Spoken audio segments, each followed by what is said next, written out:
We have a U.S. Army major who was giving presentations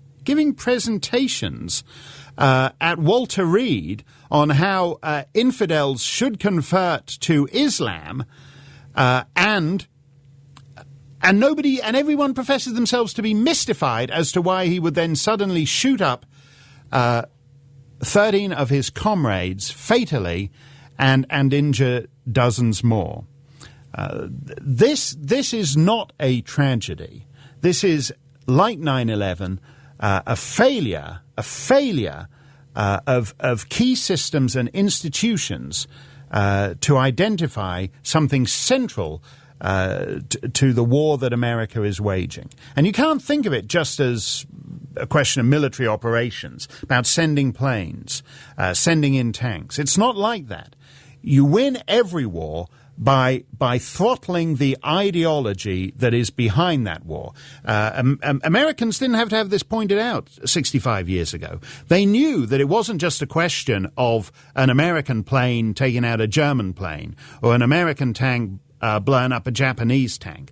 They knew that in the end, that at the end of the day, Japanese militarism itself and that culture, that imperial militarist culture, had to be throttled. They knew that Nazism itself could not survive in the post-war order.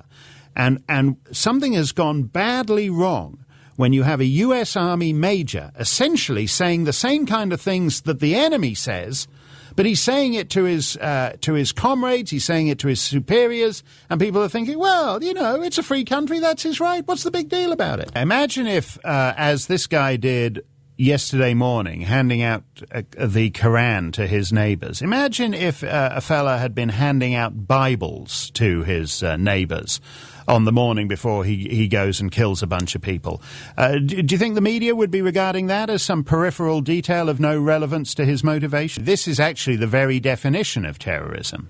And that is becoming the problem now, that we're conditioned to ignore it. And that was the same story on September 11th. Everything those plotters did stood out. They weren't geniuses. They didn't assimilate and integrate and merge into the background. They did a lot of strange things that should have raised red flags, except that we are now conditioned not to see the red flags because we don't want to be stuck in sensitivity training hell for the next 6 months.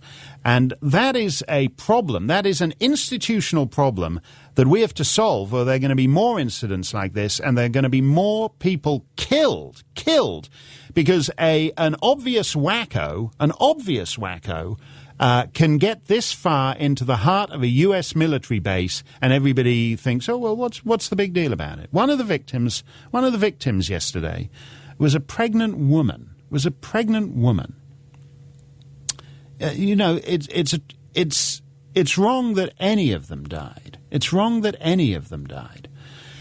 would have been wrong. It would have been a terrible thing if a guy had somehow shot up the gate, got past the gate, got in there and gunned these people down. It would have been a terrible thing. But it's worse when it's a man who is trained by U.S. taxpayers, advanced at U.S. military expense, fast-tracked to U.S. major, and planted in the heart of a U.S. Army post when he very obviously is not just anti-war, as many Americans are, but objectively on the side of the enemy. That is a catastrophic failure. I like this quote from Martha Raddatz at ABC in her story on Fort Hood last night.